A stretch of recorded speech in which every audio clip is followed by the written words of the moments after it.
to make things better and opportunities to embrace the underserved communities. White privilege! Load up, rubber bullets. Snowflake, Lilo, snowflake. Here in New York, as many as 10,000 people surged through the streets and surrounded the barricaded-off Trump Tower where Donald Trump lives. Snowflake, snowflake, Lilo, snowflake. We reject the president-elect! Load up, rubber bullets. Snowflake, snowflake, Lilo, snowflake. I think it speaks to the disenfranchisement of the people that someone like him could be seen as offering anything to the masses. Load up, rubber bullets. Lilo, snowflake, falling from the sky. What about gay people? Trump has vowed to protect the LGBT community from a fanatical ideology that represents its biggest threat, radical Islam. As your president, I will do everything in my power to protect our LGBTQ citizens from the violence and oppression of a hateful foreign ideology. Load up, rubber bullets. Snowflake, snowflake, Lilo, snowflake, falling, falling, falling, falling, falling, falling, falling, falling, falling. He is a racist. Under Obama, more black people are living below the poverty line. The number of African Americans on food stamps has increased 58% under Obama. On every leading economic issue, on the major economic issues, black Americans have lost ground in every one of those leading categories. So for the last 10 years, it's not been good for black folks. Is this how the left helps black communities? By making them poorer and more dependent on government. Race relations are at their worst in decades. 8 years of Obama has been devastating for the black community. He is a sexist. He is a neo-Nazi. Well, we don't understand why you called in the National Guard. Falling on my nose. Not my president. He is a lying ass. Snowflake, snowflake, Lilo, snowflake, Fake ass. Lilo, snowflake, falling from the sky. Dumb ass son of a bitch. Load up, rubber bullets. Snowflake, snowflake, Lilo, snowflake, falling, falling, falling, falling, falling, falling, falling, falling, falling. That's not my president! That's not my president! Load up, rubber bullets. Falling in my hand. Thank you for taking America back 60 years of progress. Falling on my head. You just voted in a Nazi fascist. Falling on my nose. Falling in my hand.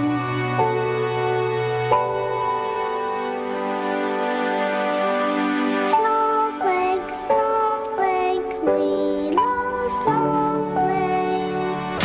What you gonna do about it? What you gonna do?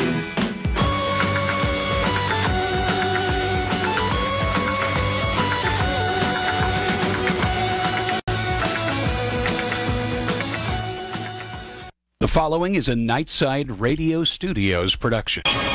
From the wind-powered Nightside Radio Studios, tear down this wall. This is the J.J. McCartney Show. It's this man. It's the compassion. It's the dignity. It's the wisdom. It's the horse sense of the guy. Did you know that 65% of the people murdered in the last 10 years were killed by handguns? Would it make you feel any better, little girl, if they was pushed out of windows? The American people have seen the truth, and they can see through your lies. There's coming a day when publications such as yours turn into nothing more than flea market advertising. They'll be handing it out for free in grocery store parking lots under everybody's windshield wiper. Yeah, that's the future for the Washington Post and the New York Times and every other liberal publication in this country. We are not going to tolerate your bull anymore. None of it. The American people are fed up. I thought we made that clear on November 8th, but apparently you people in the media just don't get it. A new chapter in American history begins now. It is my high honor and distinct privilege to introduce to you the President-elect of the United States of America. Donald Trump is the person to make America great again. We are a team. They said it couldn't be done. Together, we will lead our party back to the White House. He said it must be done. Beginning on January 20th, we cannot afford to be so politically correct anymore. The most important difference between our plan and that of our opponent is that our plan will put America first.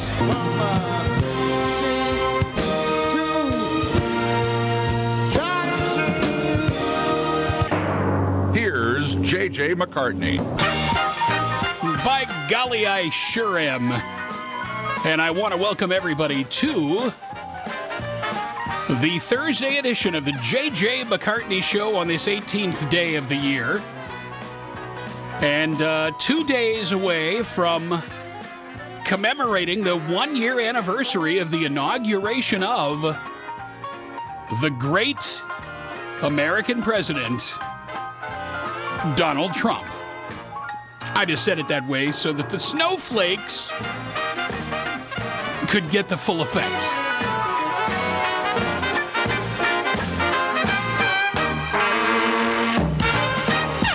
Well, Heidi hi, Heidi ho. How's everybody doing today? I hope you're doing well. I really do. Sincerely from the bottom of my heart, I hope you are doing well.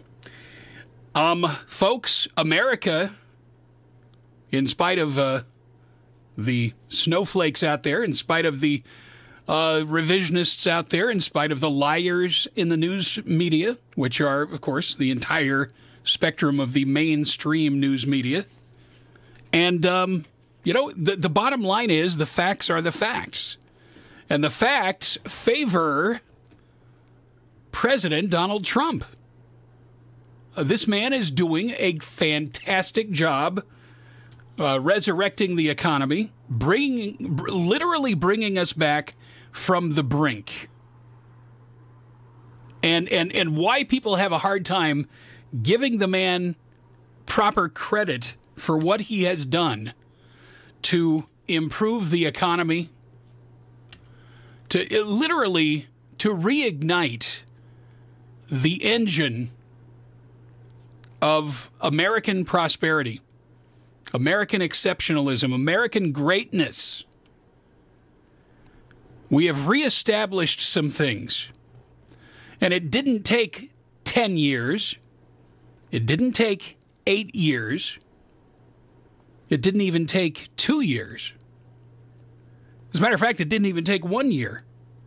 When you look at the effect that President Donald J. Trump has had on the United States economy, it is nothing short of unprecedented and historic.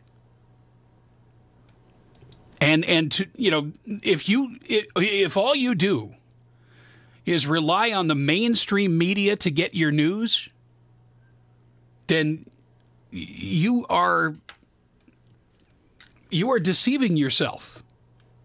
And you're letting other people do your thinking for you. Don't do that. You know darn good and well what's happened in the last year. And you know that it wasn't because of Barack Obama. Barack Obama couldn't even do it. Not even one time did our gross domestic product reach 3% in any of his 8 years. And then along comes this outsider. Along comes this man who understands economics better than I think anybody that's ever held the office of president. Well, now, let us share with you something that I think is I bet you the mainstream media forgot to tell you about this. Are you ready? Are you prepared? Can you handle the truth? Now, in interest of of saving my eardrums a little bit. I'm going to do without the headphones for now until I get a phone call. You call me on the phone, I will put the headphones back on. But for the purpose of my own comfort, I take the headphones off and I tell you this. There is not just one, but several major scandals going on with regard to the Obama administration, to Barack Obama, his lackeys that served in the deep state. Ladies and gentlemen, indictments everywhere, and the media is mum.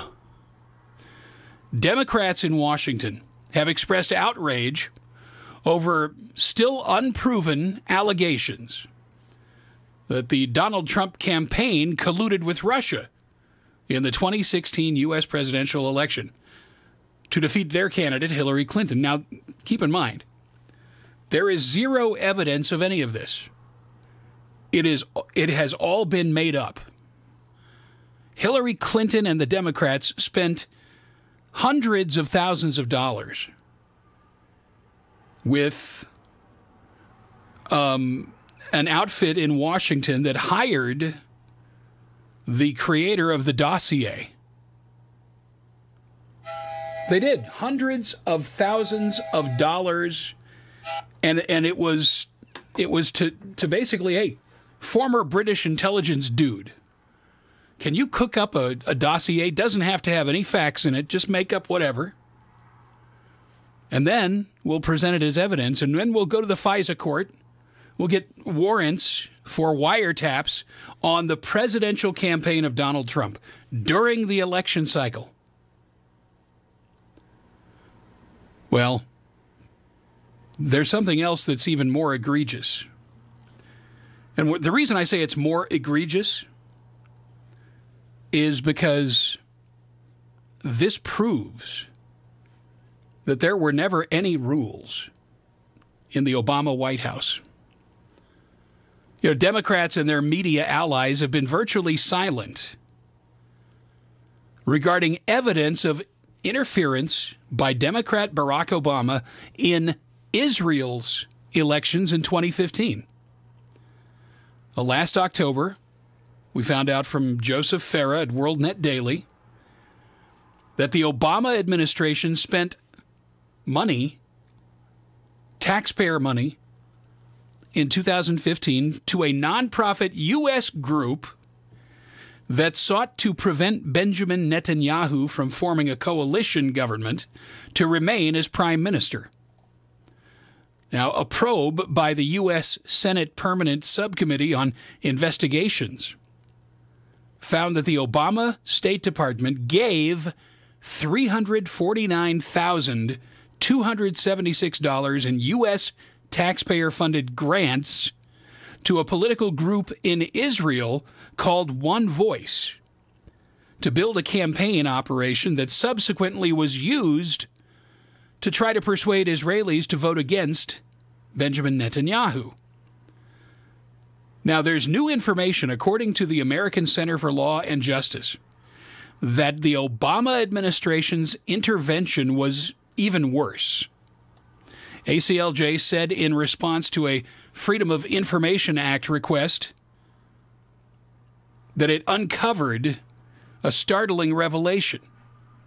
Yasser Mahmoud Abbas, son of Mahmoud Abbas, the leader of the terrorist Allied Palestinian Authority, was also a senior leader and advisor to One Voice. And as demonstrated by the contents of the documents themselves, the Obama administration knew this. In short, the Obama State Department gave U.S. taxpayer dollars to a terrorist-affiliated organization. Now, the PA recently united with, the Palestinian Authority recently united with the terror group Hamas to unseat the democratically elected leader of the only free democracy in the Middle East and a vital U.S. ally. ACLJ said such misguided efforts embolden and enrich enemies of the United States and further destabilize the region. In fact, just this week, Palestinian leaders announced their intention to suspend recognition of the existence of the State of Israel, and Palestinian Authority President Mahmoud Abbas, in expletive-laden language, told the United States to keep its money, which totals as much as $1 billion,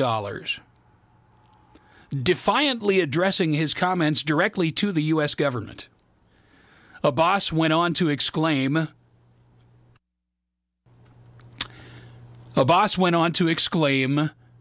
"May your house be destroyed." A familiar curse, well known to the other Arab leaders around the table at the time. ACLJ said the U.S. State Department started giving money to One Voice Israel and One Voice Palestine, affiliated groups, in 2013. The grants continued through 2014 and totaled about $350,000.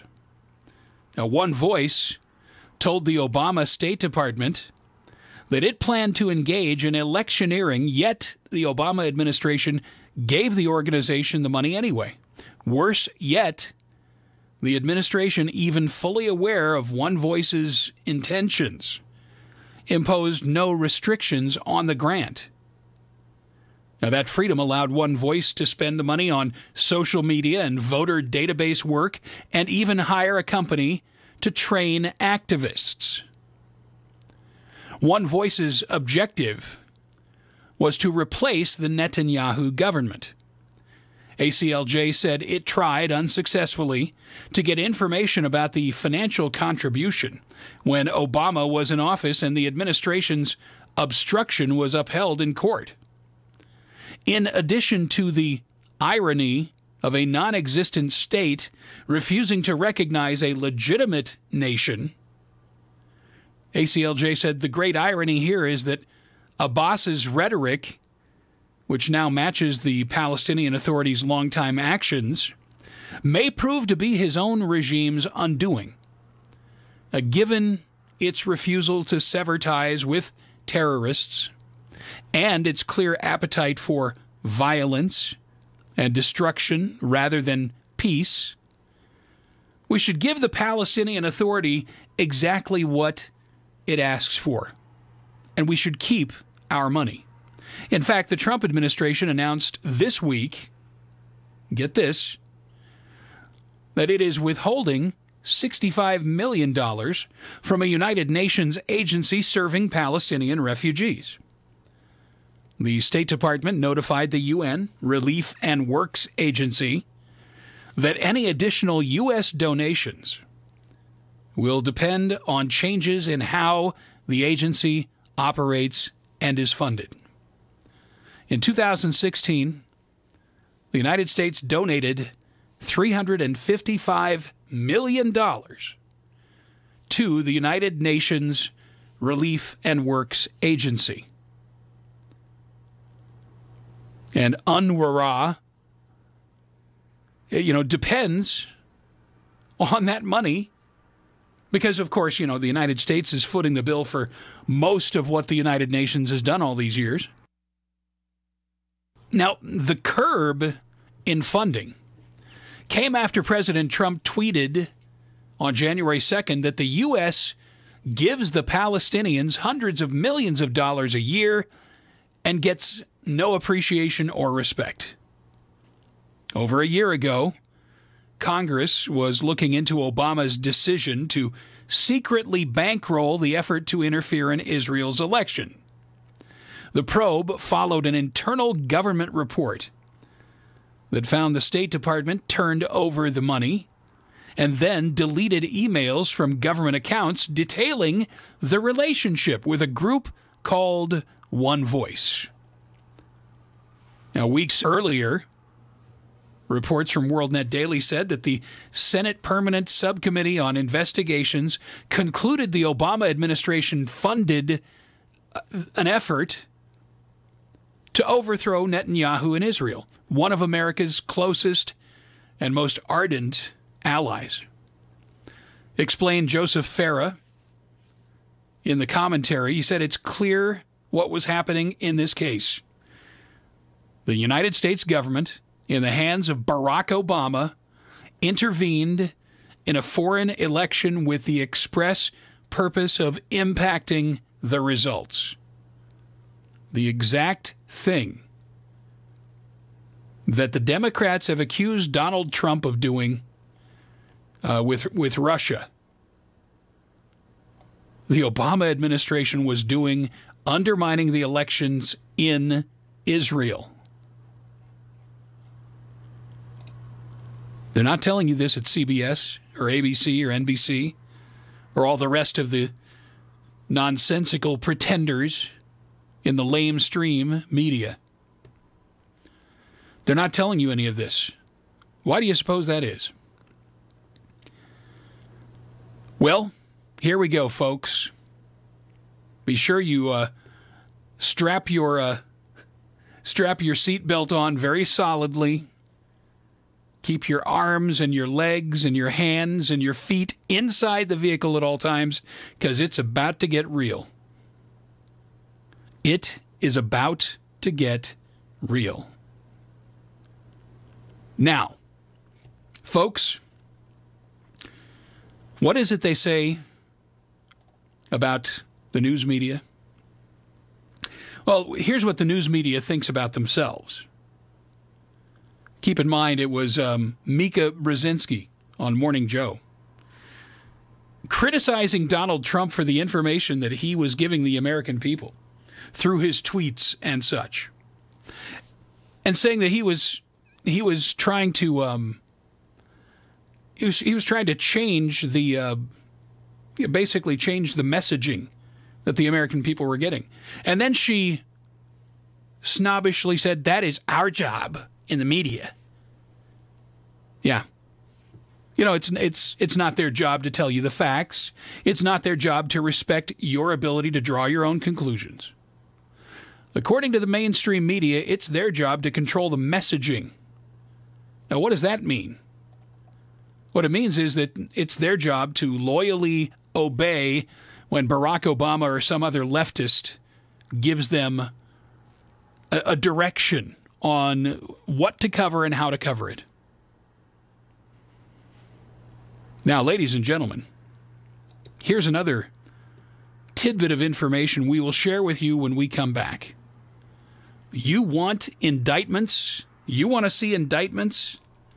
And everybody's talking about, oh, Stephen Bannon's going to testify. Oh, gosh, Stephen Bannon's going to testify. That's going to really be huge. That's going to be the end of Trump.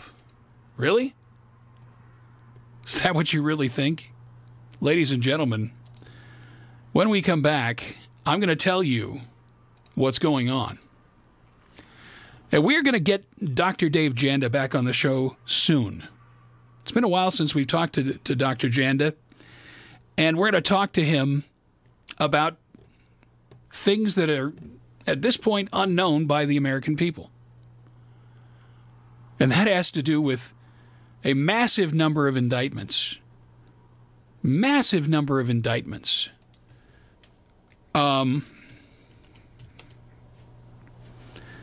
That are going to expose the Barack Obama administration for the corruption and the evil that they were up to.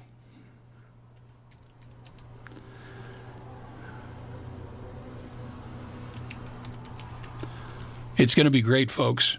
Really, it is. There is going to be a day of reckoning. There is going to be a day of reckoning. You know, we saw this really begin when the courts freed Cliven Bundy and his family and exonerated them and pointed out how completely out of line the Obama administration was in persecuting and prosecuting the Bundys. There is so much more, ladies and gentlemen, to this story. And we haven't even talked about the Uranium One deal yet. We haven't even talked about the Uranium One deal yet, but when we do next, Again, you're going to be asking yourself, where's the mainstream media? Why is the mainstream media not all over this? I mean, 20 years ago, the Lewinsky scandal broke. And in spite of their allegiance to liberals, the mainstream media had no choice but to cover the story. But this time around, all they have is crickets. Ladies and gentlemen, we're going to take a very quick break. Phone lines are open at 855-853-5227. More on the J.J. McCartney Show for this Thursday, January 18th. We are live every weekday from 3 to 5 p.m. Eastern at jjmccartney.com and redstatetalkradio.com. And ladies and gentlemen, we will be back with more. I promise you lots more coming up on the Thursday edition of the J.J. McCartney Show, jjmccartney.com and Red State Talk Radio. Do not go away. The J.J. McCartney Show. What can you tell me about the Philippines? Philippines punches above its weight. Norway. Norway punches above its weight. What can you tell me about Holland? They consistently punch above their weight. What can you tell us about our good friends in Ireland? Ireland punches above its weight. I'd like to know a little bit more about the countries that are our closest and strongest allies. We have no stronger ally than Australia. And he does not hand out such praise to just any old country. The United States has no closer ally than Great Britain. France is not only our oldest ally, but also one of our closest. Korea is one of America's closest allies, the United States and Canada. We could not have a better friend and ally. Poland is one of our strongest and closest allies. I'm an empty-headed celebrity. Hey, everybody. J.J. McCartney back here for our good friends at MountainViewOffGridLiving.com. Folks, there's one thing that there never seems to be a shortage of in this world, and that is uncertainty, unrest. You never know what's going to happen tomorrow. Natural disasters, economic downturns, whatever it is, you can be prepared by going to MountainViewOffGridLiving.com. They have got everything you need, from ProPure gravity-fed water filtration systems to Kimberly stoves to these composting toilets. Ladies and gentlemen, at MountainViewOffGridLiving.com, you can prepare for anything. Food storage, no problem. Advice, no problem. Call our good friend Sue at MountainViewOffGridLiving.com. Find out what's there for you. Great prices, great advice, and guess what, folks? You'll find it all at MountainViewOffGridLiving.com. Do you know what it means to have someone's back? To have another life depend on you and only you? Where your vision, your defense, your support is the very thing that is the difference in their life or death. This feeling is known in the truest form by those that willingly protect you and me every day. In the military, got your six means I've got your back. They've got our six. It's time we got theirs. Through jobs, education, housing, and more, we can support returning military veterans and their families. To find out more information, go to gotyoursix.org. They've got our six. Now it's time that we have theirs. I've got your six. I've got your six. For more information about Got Your Six and to purchase Six merchandise like the now famous Six lapel pin, go to gotyoursix.org. Show your support, wear your support. Only at gotyoursix.org. The J.J. McCartney Show. He didn't invent conservatism, he just perfected it. More to come after the break. Ranger Station, Ranger speaking. Hi, I'd like to report a bear hug. Uh-huh, okay. Well, we were building a bonfire, and I saw some, dry brush and leaves around, so, I said to move the bonfire somewhere else, and out of nowhere, Smokey Bear shows up and hugs me. So you noticed some wildfire hazards and moved your bonfire to a safer location. Yeah. Yeah, that's Smokey, all right. He likes it when people help prevent wildfires. It hits him close to home. Not everybody gets the hug, my friend. So that's pretty special to get a hug from Smokey Bear. Ha, so it was him. Hey, guys, I told you it was Smokey. Okay, well, congratulations, my friend. And thanks for calling. There are many ways to prevent a wildfire. Learn how you can do your part at SmokeyBear.com. Only you can prevent wildfires. Sponsored by the U.S. Forest Service, Ad Council, and your state forester. All right, we are back on the J.J. McCartney Show. Thursday, the 18th day of January. We're live every weekday from 3 to 5 p.m. Eastern Time. And glad to have you with us. Phone lines are open at 855-853-5227. Now, I said I was going to bring you some information from Dr. Dave Janda. And here, ladies and gentlemen, is what we're talking about.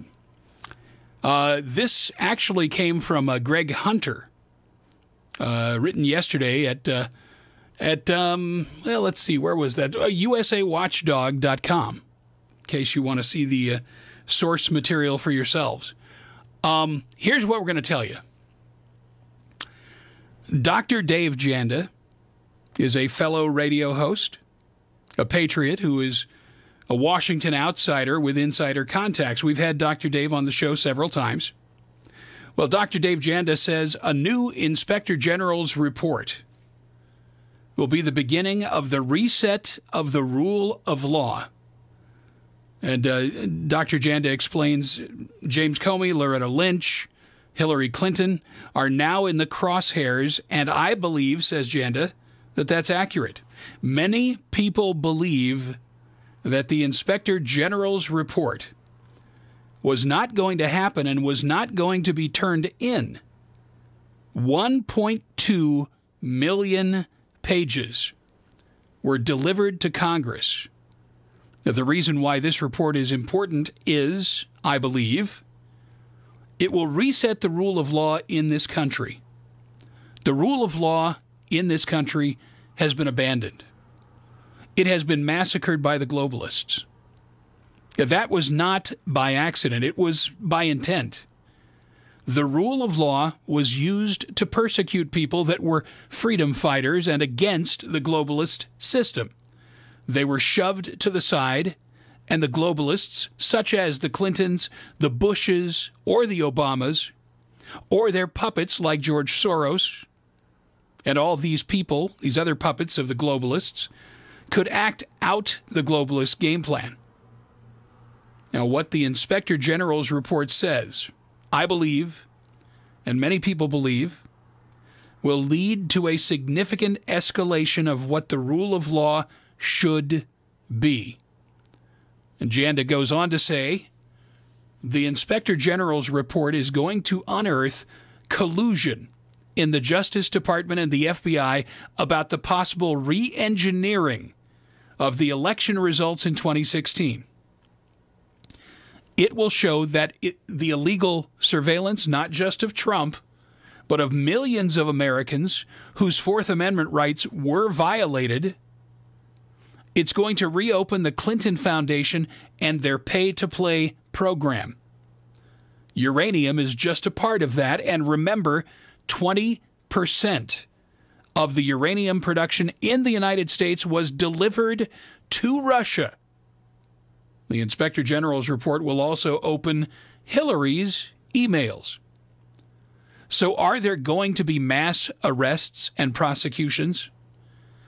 Janda says, I believe that it's going to happen. And I know people are saying that it's pure fantasy and that it's just not going to happen.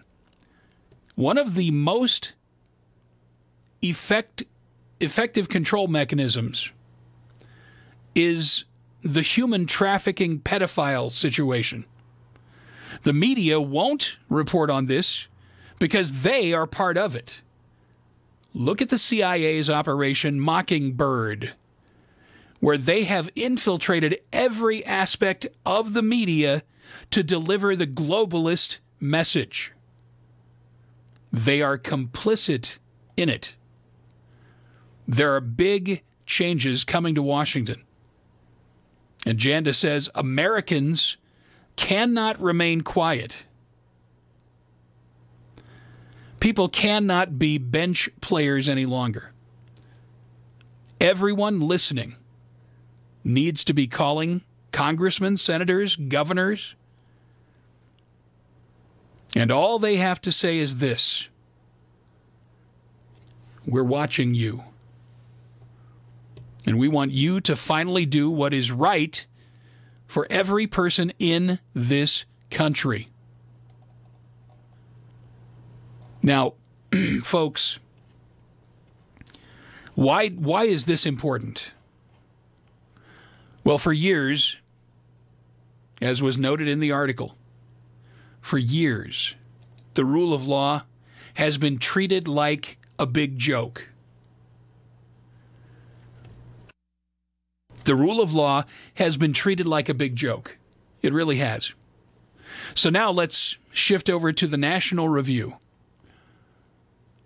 An article that was written in October of 2017 by Andrew McCarthy. And it reads like this. The Obama administration's Uranium One scandal. Not only the Clintons are implicated in a uranium deal with the Russians that compromised national security interests. Let's put the Uranium One scandal in perspective. The cool $500,000 that Putin regime funneled to Bill Clinton was 5 times the amount it spent on those Facebook ads. You know, the ones that the media, Democrat complex, ludicrously suggested swung the election in Trump's favor. The Facebook ad buy, which started in June of 2015, before Trump even was the nominee, before Trump even announced he was running. That Facebook ad buy was more left-wing agitprop. Ads pushing hysteria on racism, immigration, guns, etc. It was much more agitprop than it was electioneering. The Clintons' own longtime political strategist, Mark Penn, estimates that just $6,500 went to actual electioneering. You read that right. $6,500. By contrast, the staggering $500,000 payday from a Kremlin-tied Russian bank for a single speech was part of a multi-million-dollar influence peddling scheme to enrich the former president and his wife, then Secretary of State Hillary Clinton. At the time, Russia was plotting successfully to secure U.S. government approval for its acquisition of Uranium One, and with it, tens of billions of dollars in U.S. uranium reserves. Now, here's the kicker. The Uranium One scandal is not only or even principally a Clinton scandal. It is an Obama administration scandal. The Clintons were just doing what the Clintons do, cashing in on their public service. The Obama administration, with Secretary Clinton at the forefront, but hardly alone, was knowingly compromising American national security interests. The administration green-lighted the transfer of control of over 1/5 of the American uranium mining capacity to Russia, a hostile regime, and specifically Russia's state-controlled nuclear energy conglomerate, Rosatom. Worse, at the time the administration approved the transfer, it knew that Rosatom's American subsidiary was engaged in a lucrative racketeering enterprise that had already committed felony extortion, fraud, and money laundering offenses. The Obama administration also knew that congressional Republicans were trying to stop the transfer. Consequently, the Justice Department concealed what it knew. The Department of Justice allowed the racketeering enterprise to continue compromising the American uranium industry rather than commencing a prosecution that would have scotched the transfer. Prosecutors waited 4 years before quietly pleading the case out for a song in violation of Justice Department charging guidelines. Meanwhile, the administration stonewalled Congress, reportedly threatening an informant who wanted to go public. Now, to understand what happened here, we need to go back to the beginning. The first-tier military arsenal of Vladimir Putin's Russia belies its status as a third-rate economic power. For well over a decade, the regime has thus sought to develop and exploit its capacity as a nuclear energy producer. Naively viewing Russia as a strategic partner rather than a malevolent competitor, the Bush administration made a nuclear cooperation agreement with the Kremlin in May of 2008.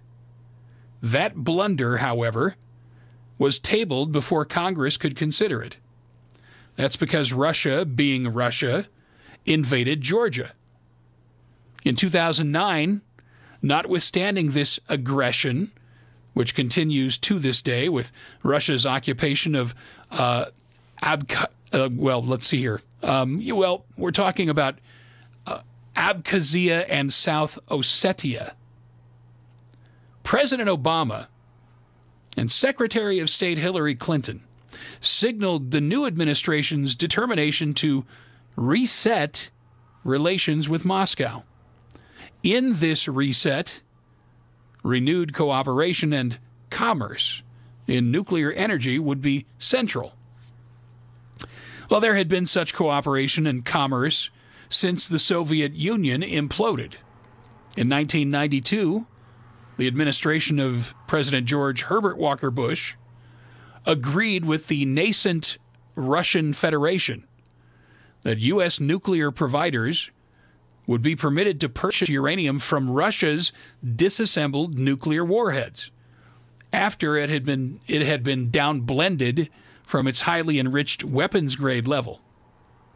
The Russian commercial agent responsible for the sale and transportation of this uranium to the United States is the Kremlin-controlled company Tenex, formerly JSC Technobespot. Tenex is a subsidiary of Rosatom. Tenex, and by extension Rosatom, have an American arm called Tenam USA. Tenam is based in Bethesda, Maryland. Around the time President Obama came to power, the Russian office in charge of Tenam was Vadim McCartney. The Obama administration reportedly issued a visa for McCartney in 2010. But a racketeering investigation led by the FBI determined that he was already operating here in 2009. So then there's the racketeering scheme. And this is where it gets good. As Tenam's general director, McCartney was responsible for arranging and managing Rosatom/Tenex's contracts with American uranium purchasers. This gave him tremendous leverage over the U.S. companies. With the assistance of several Confederates, McCartney used this leverage to extort and defraud the U.S. contractors into paying inflated prices for uranium. They then laundered the proceeds through shell companies and secret bank accounts in Latvia, Cyprus, Switzerland, and the Seychelles Islands. Though sometimes transactions were handled in cash, with the skim divided into envelopes stuffed with thousands of dollars in cash. The inflated payments served two purposes. They enriched Kremlin-connected energy officials in the U.S. and in Russia to the tune of millions of dollars, and they compromised the American companies that paid the bribes, rendering players in the U.S. nuclear energy, a sector critical to national security, vulnerable to blackmail by Moscow. But McCartney had a problem. to further the Kremlin's push for nuclear energy expansion, he had been seeking to retain a lobbyist, from whom he planned to extort kickbacks, just as he did with the U.S. energy companies. With the help of an associate connected to Russian organized crime groups, McCartney found his lobbyist. The man's name has not been disclosed, but we know he is now represented by Victoria Tensing, a well-respected Washington lawyer, formerly a federal prosecutor and counsel to the Senate Intelligence Committee. When McCartney solicited him in 2009, the lobbyist was uncomfortable, worried that the proposal would land him on the wrong side of the law. So he contacted the FBI and revealed what he knew. From then on, the Bureau and Justice Department permitted him to participate in the Russian racketeering scheme as a confidential source. And he is thus known as CS1. In affidavits the government, years later, presented to federal courts in order to obtain search and arrest warrants. At the time this unidentified man became an informant, the FBI was led by Director Robert Mueller, who is now the special counsel investigating whether Trump colluded with Russia. The investigation was centered in Maryland, Tenham's home base, and there the U.S. attorney was Obama appointee Rod Rosenstein, now President Trump's deputy attorney general, and the man who appointed Mueller as special counsel to investigate Trump. Now, because of CS1, the FBI was able to understand and monitor the racketeering enterprise almost from the start.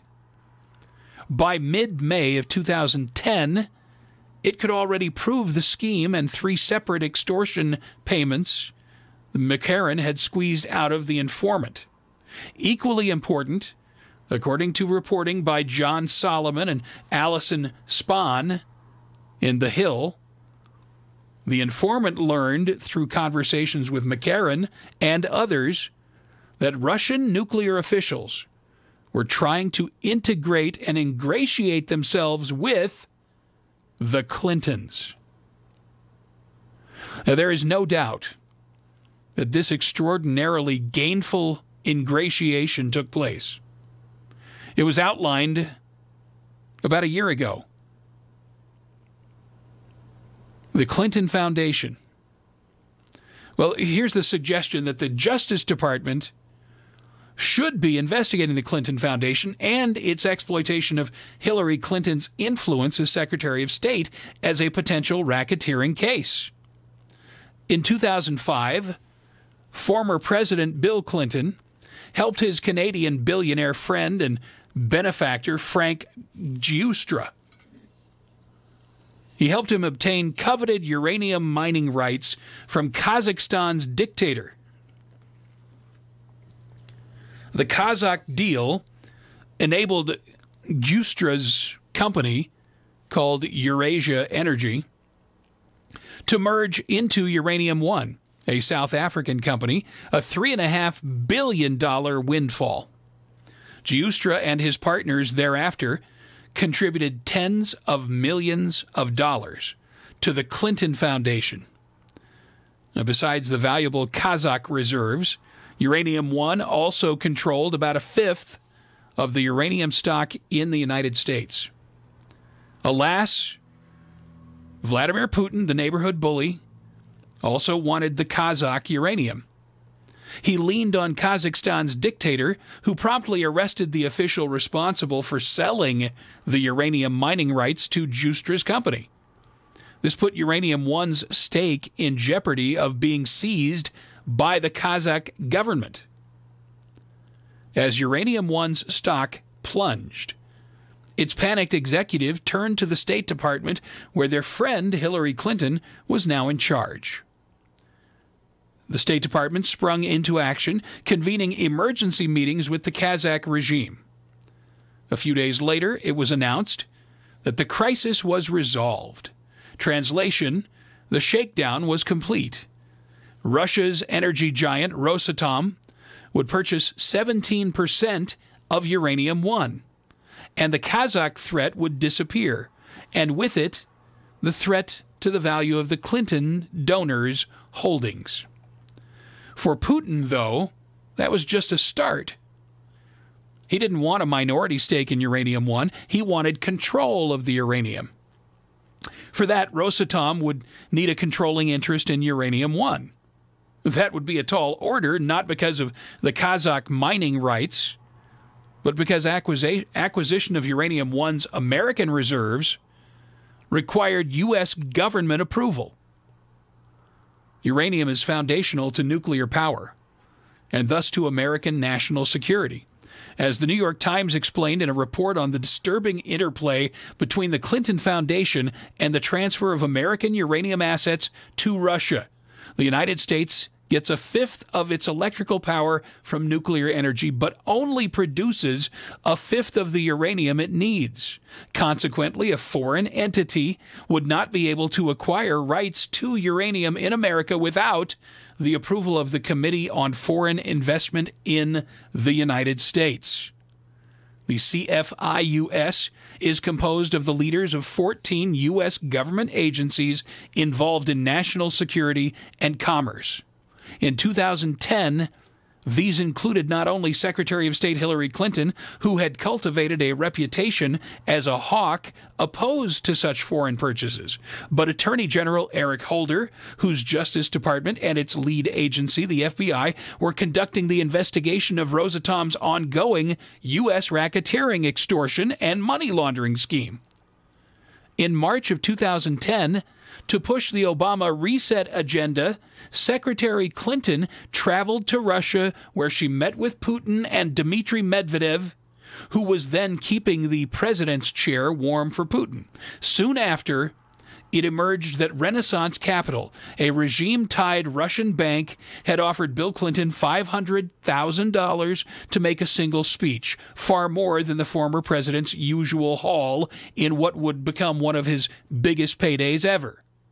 Renaissance was an aggressive promoter of Rosatom. The Clinton speech took place in Moscow in June. The exorbitant speech fee, it is worth noting, is a pittance compared to the $145 million that Newsweek reports was donated to the Clinton Foundation by sources linked to the Uranium-1 deal.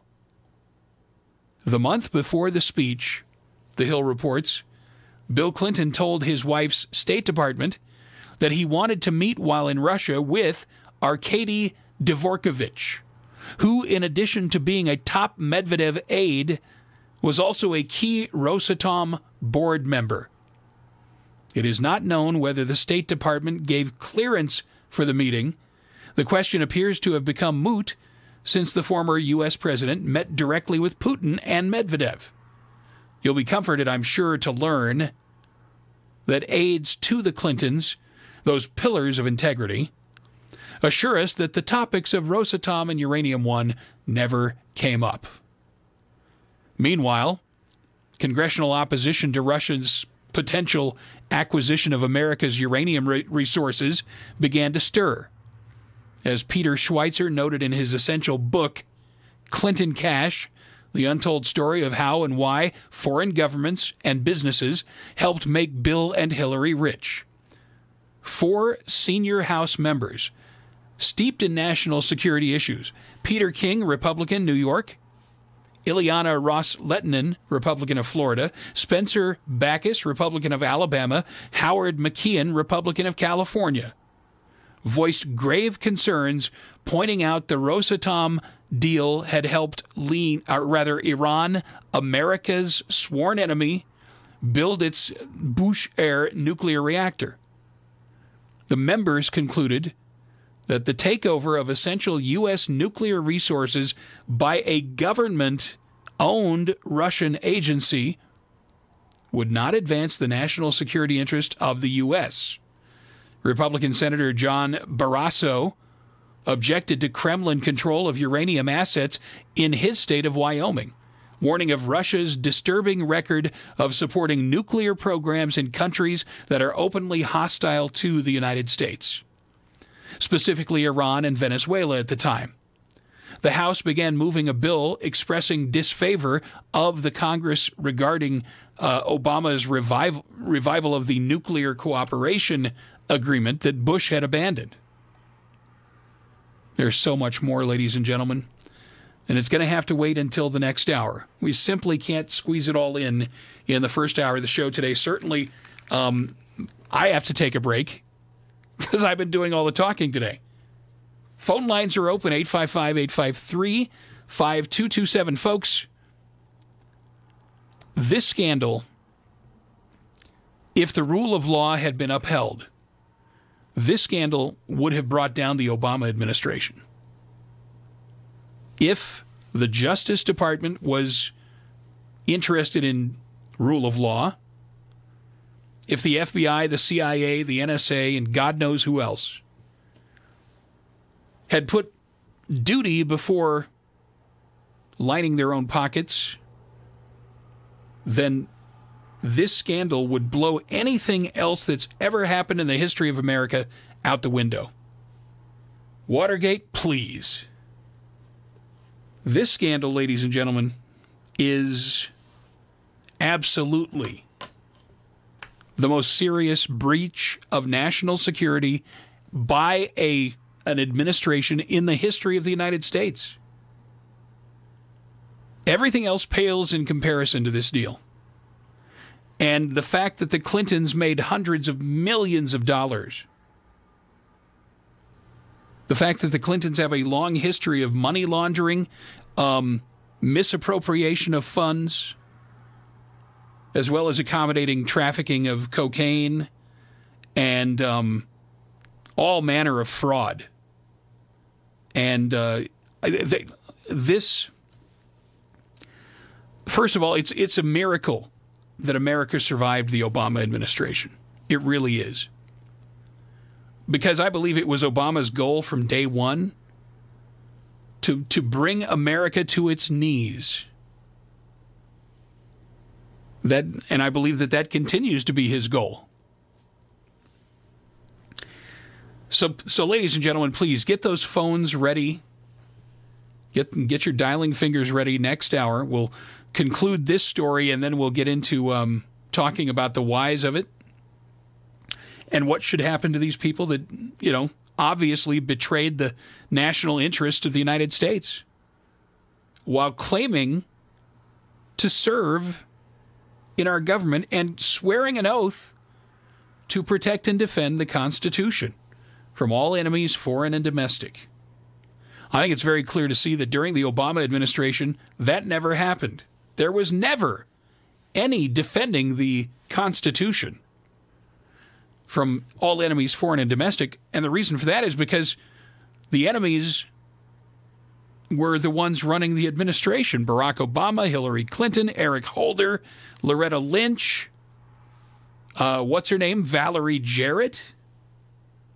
And a long, long list of leftists, communists, every one of them, trying to destroy from within. They almost got away with it. Almost. All right, folks, stick around. We've got hour number 2 coming up on RedStateTalkRadio.com, JJMcCartney.com, The JJ McCartney Show. Hour number 2 of the Thursday edition next.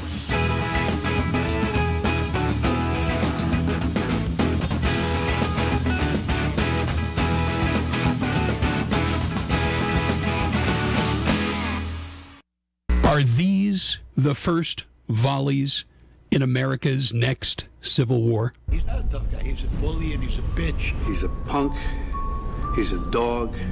He's a pig. And he can suck my He's a con, a bullshit artist, a mutt. I'll meet him in a hotel room any other day of the week and give him a Louisville Slugger. I'd like to punch him in the face. Kiss my mother.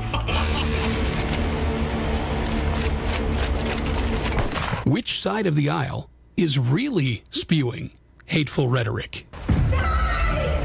Pointing what appears to be a water gun at the image of President Donald Trump projected on a whiteboard, art teacher Pale Modi has now been seen by countless viewers. Yes, I have thought an awful lot about blowing up the White House. Weekdays from noon to 3 p.m. Eastern Time, The J.J. McCartney Show. Exposing the truth. Exposing the lies. Exposing the deep state. It's an actor dressed to look just like President Donald Trump as he's assassinated on stage. How much longer can America survive this kind of hatred? Video depicting comedian Kathy Griffin holding the bloody, decapitated head of President Trump are no joking matter for the Secret Service. The rhetoric that has inspired the violence has come from the mainstream of the Democratic Party. They're involved in the coup, an active attempt to start a bloody civil war. I want people to imagine an FBI director that has the stones to investigate the deep state. Imagine a justice system that has the integrity to prosecute corrupt government officials. They have refused to apply the 14th Amendment and give conservatives equal protection under the law. What we've seen here has been the gradual takeover of the government by corporatism, by globalism.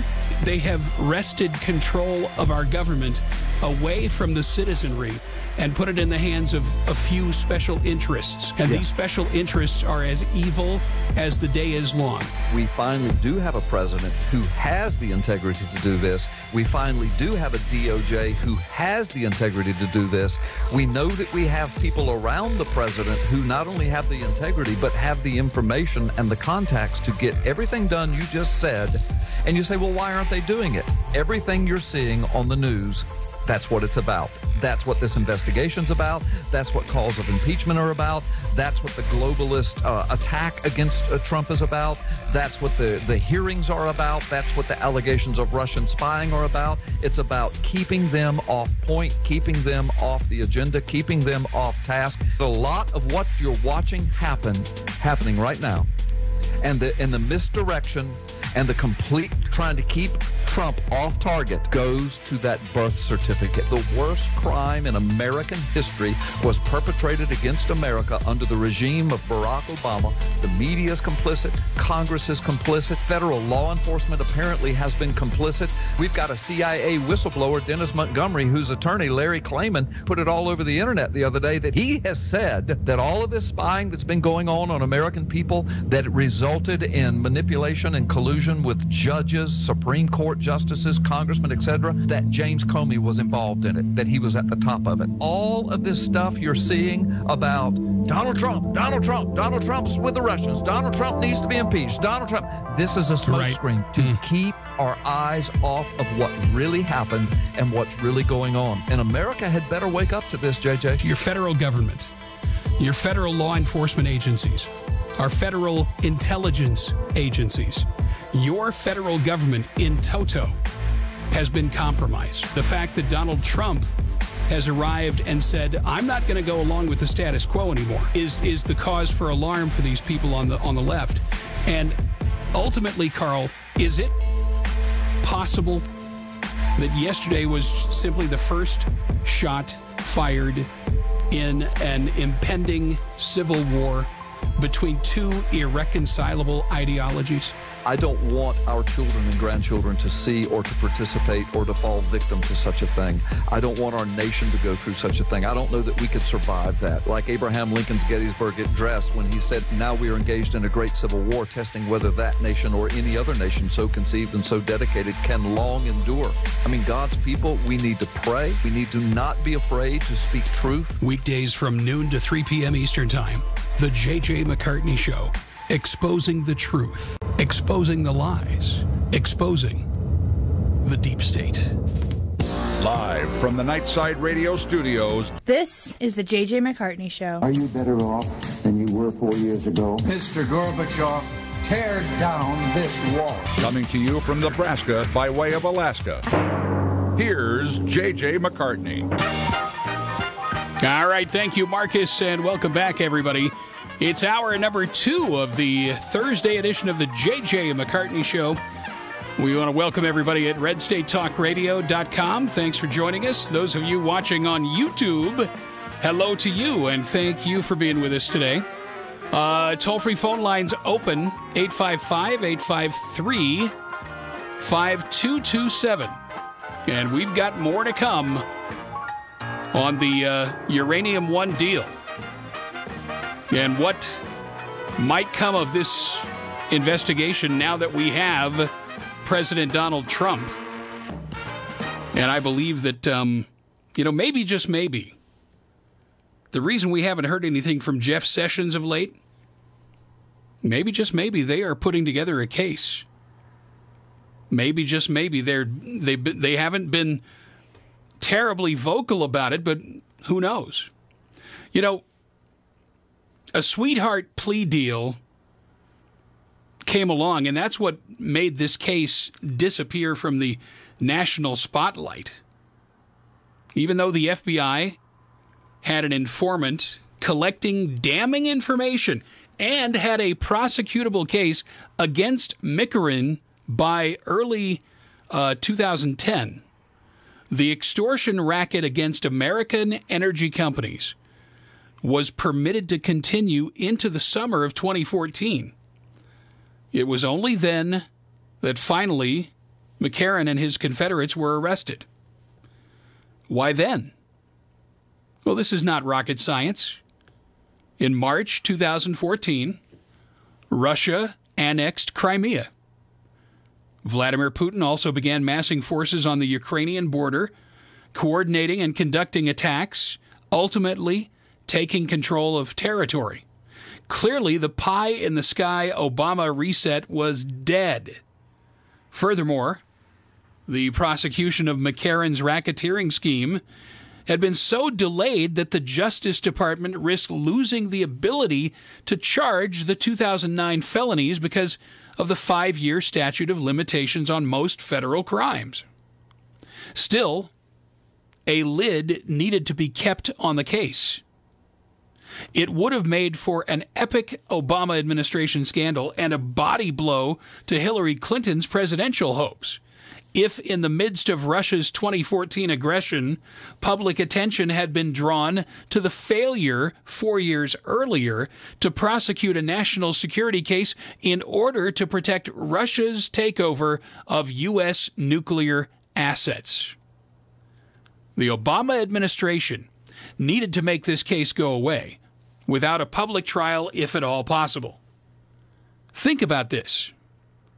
The investigation of Russian racketeering in the American energy sector was the kind of spectacular success over which the FBI and Justice Department typically do a bells and whistles victory lap.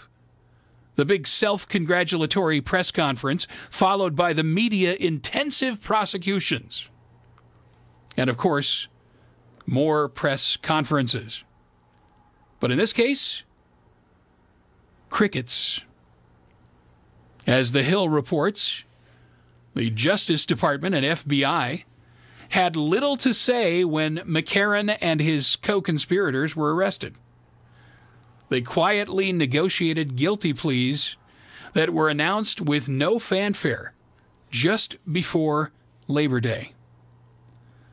It was arranged that McCartney would be sentenced just before Christmas, all under the radar.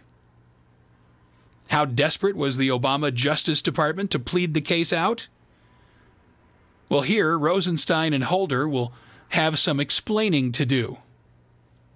McCartney was arrested on a complaint describing a racketeering scheme that stretched back to 2004 and included extortion, fraud, and money laundering.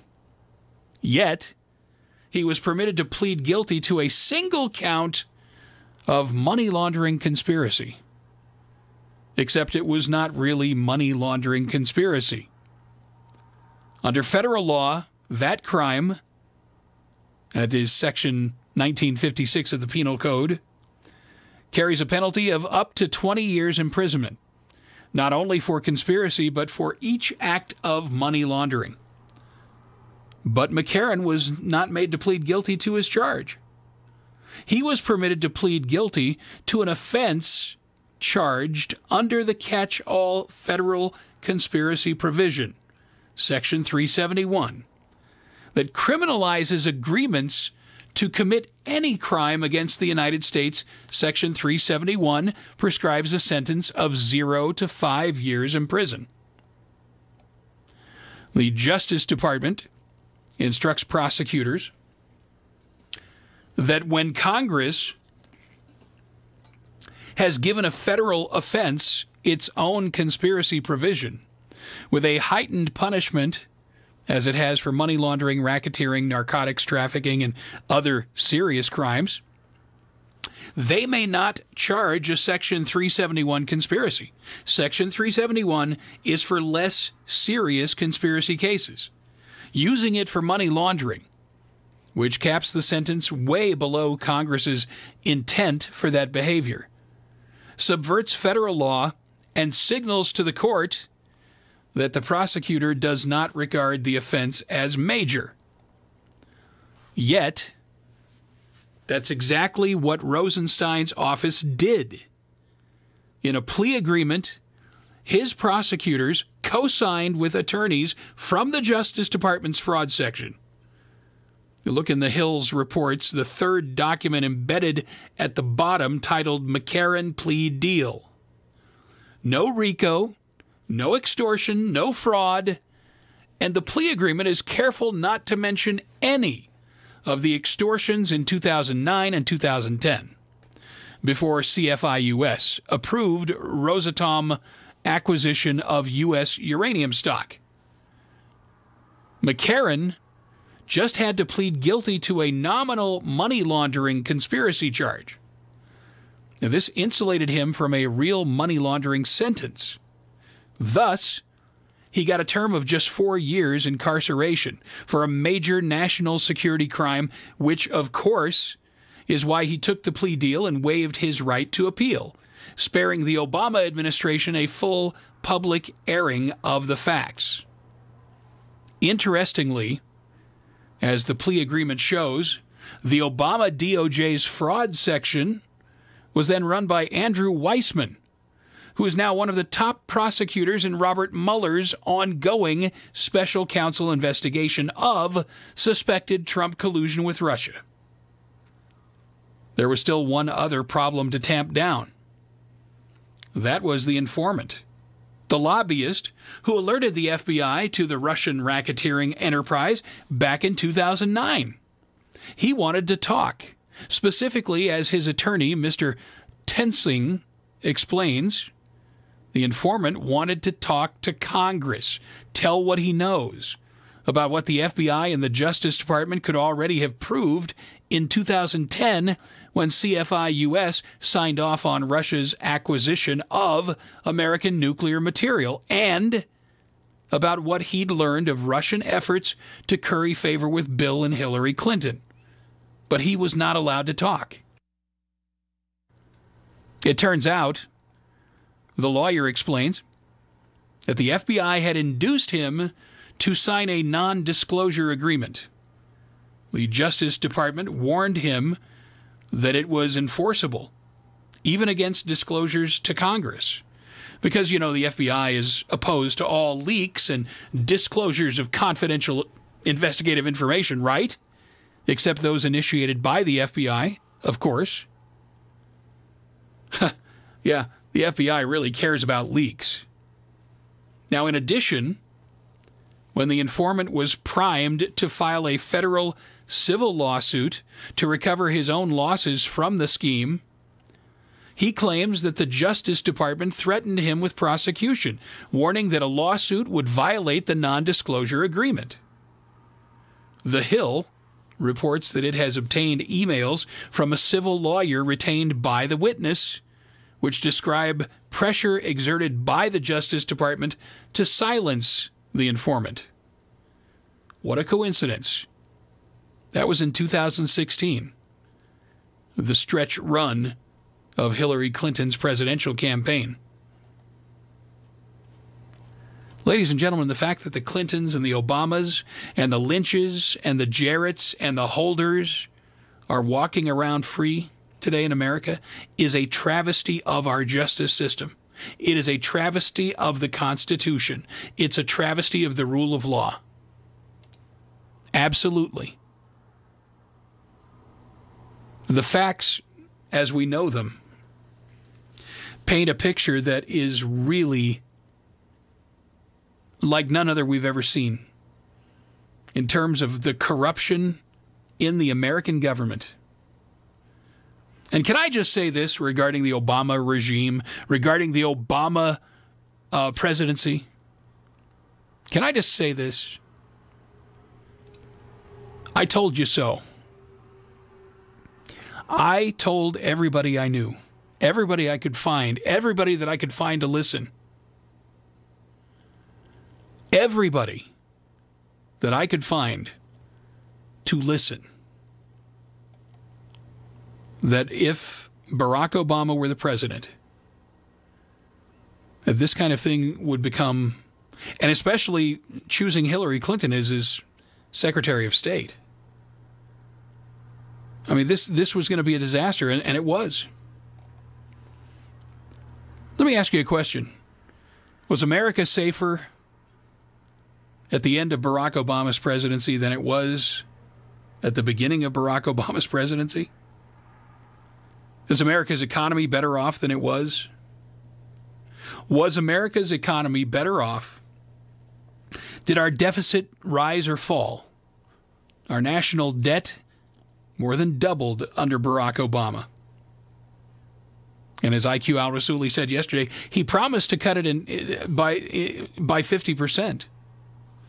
He promised he would cut the national debt by 50%. Instead, he doubled it. But, as is traditionally the case in the mainstream media, Democratic presidents are never held accountable for the things that they do, whether they are intentional or just matter of fact. They're never held accountable in the media. And that's because the media is no longer a watchdog watching what's happening and letting the people know when the government is doing something terribly wrong. You know it's true. Phone lines, folks, are open at 855-853-5227. I would sure love to hear from some of you today, find out what your impressions are of this whole mess. Are you angry? Would you like to see prosecutions? Would you like to see indictments? Would you like to see Hillary Clinton, Bill Clinton, Barack Obama, Loretta Lynch, and Eric Holder doing the perp walk into a federal courthouse? You know, I think that if they think they can get away with it, and so far they have, then it's only going to get worse. It really is. America, you need to remember this when you go to the polls. First of all, remember that everything that they were saying about Donald Trump at the outset has been proven to be untrue. And moreover, all of the snowflakes and their fears about what Donald Trump would do as president have turned out to be completely unfounded. As a matter of fact, Barack Obama almost destroyed our economy. Donald Trump in a year? Well, we told you last hour, just look how things are today. Jobless claims at their lowest rate since 1973. Unemployment. 1973. Amazing. Stock market up. Investors confident. Manufacturing jobs coming back to the United States. Apple just announced that they're going to be spending a massive amount of money in the United States, bringing 20,000 jobs to the United States. Now, how is this happening? It's not hocus pocus. It's not smoke and mirrors. It's a leader in Donald Trump. Stood by his convictions, knew what needed to happen. Keep in mind, folks, this is a man that went to the Wharton School of Finance. He is the most competent president we've ever had in terms of understanding the economy, how it works, and what you must do if you want it to grow. Folks, I'm not a sycophant for Donald Trump. I'm not an apologist for Donald Trump, but I will say this. You have to give him credit. He knows what he's doing. And the proof is in the economy. Look how well it's doing today. All right, folks, I'm going to go gargle with salt water during the break. We'll come back with more. This is the J.J. McCartney Show on this Thursday, the 18th day of January. Back with more in just a minute. The J.J. McCartney Show. Hey, everybody. J.J. McCartney back here for our good friends at MountainViewOffGridLiving.com. You know, folks, there's one thing that there never seems to be a shortage of in this world, and that is uncertainty, unrest. You know, you never know what's going to happen tomorrow. Natural disasters, economic downturns, whatever it is, you can be prepared by going to MountainViewOffGridLiving.com. They have got everything you need, from ProPure gravity-fed water filtration systems to Kimberly stoves to these composting toilets. Ladies and gentlemen, at MountainViewOffGridLiving.com, you can prepare for anything. Food storage, no problem. Advice, no problem. Call our good friend Sue at MountainViewOffGridLiving.com. Find out what's there for you. Great prices, great advice, and guess what, folks? You'll find it all at MountainViewOffGridLiving.com. What was my wow? I've been so fortunate. I was at the Brandenburg Gate the night the wall came down. My name is Tommy Flanagan, and I'm a member of Pathological Liars Anonymous. In fact, I'm the president of that organization. Yeah, that's who I am. There are now reports that he actually arrived the day after the wall came down, not the night of. I didn't always lie. No, I used to tell the truth. But then one day I told a lie and I got away with it. Yeah. Williams' predecessor, Tom Brokaw, was the only American anchorman to report live from the scene on that historic day. I said I was traveling in an aircraft that was hit by RPG fire. And then, if you can believe, a miniature tidal wave came along. This controversy will be what Brian Williams will be remembered for. So if you're out there listening, and you want to stop your habit of lying, just give us a call. Because we have meetings now every week at my house in Jamaica. Whenever we talk about cancer, we always use the same word: someday. Someday there'll be a cure. Someday we won't lose the people we love. But when is someday? Someday is today. Thanks to the Leukemia and Lymphoma Society, hundreds of thousands diagnosed with blood cancer are today living a normal life. In the past 12 years, half the cancer therapies approved by the FDA were first approved for blood cancer patients, many with research supported by LLS. We are on the brink of life-changing breakthroughs. You can make these happen sooner. Call 888-HELP-LLS or visit LLS.org. Help us make cures happen. Help us reach today sooner. Call 888-HELP-LLS or visit LLS.org. The J.J. McCartney Show. Today, nearly half our nation's fighting forces are members of the Guard and Reserve. When they are called to active duty, they leave behind a family, a community, and a job. Employer support of the Guard and Reserve, a Department of Defense agency, honors and protects the bond between service members and their civilian employers. Whether serving our country or supporting those who do, we all serve. To learn more about ESGR, call 1-800-336-4590 or visit esgr.mil. All right, we are back on the J.J. McCartney Show. Phone lines are open, folks, and, it's been almost 90 minutes of me talking. And I would love to hear some feedback from you, especially with regard to the Uranium One deal and the scandal that, implicates just about everybody in the Obama Justice Department and the State Department as well. I mean, there was plenty of blame to go around. But the fact that the United States would take it in the shorts the way that it did because of gross incompetence on the part of the Obama government. And this is something that must never be allowed to happen ever again in the United States. It's just, it's too damaging. It's cost us too much already. It really has. And yet there are people out there that will stand by the Obamas and say, oh, that's just hate. They're just hating on him because he's black. Ha! Not true. All right, folks, it's time for a primer from Evan Sayet. Let me tell you my story. I call myself a 913 Republican. I grew up a liberal New York Jew. You don't get much more liberal than that, though it was lowercase l, not what's considered liberal today. Graduated from high school knowing one thing about politics, basically, that Democrats are good and Republicans are evil. I tell a story. It's not a true story, but I think it kind of clarifies what happened to me. I say, imagine being in a restaurant with an old friend, and you're catching up, and suddenly he blurts out, I hate my wife. And you kind of chuckle to yourself because he says it every time you're together, and you know he doesn't hate his wife. They've been together for 35 years. He loves his daughters, and they're just like her. No, he doesn't hate his wife. And you're having some dinner, and you look out the window, and you spot his wife out the window, and she's being beaten up. And you grab your friend, you say, come on, let's help her. Let's help your wife. And he says, nah, I'm sure she deserves it. At that moment, it dawns on you, he really does hate his wife.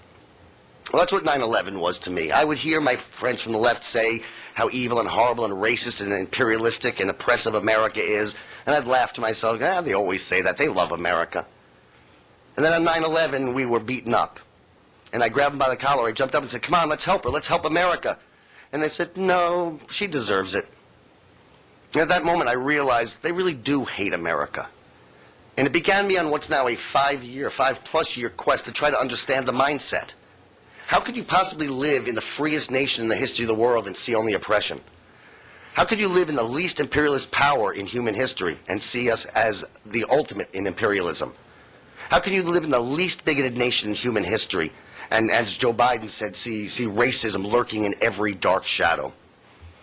And over the next 5 years, what I came to think through, what I came to learn, what I came to find in conversations and became this talk, and hopefully very, very soon will be the book Regurgitating the Apple, How Modern Liberals Think.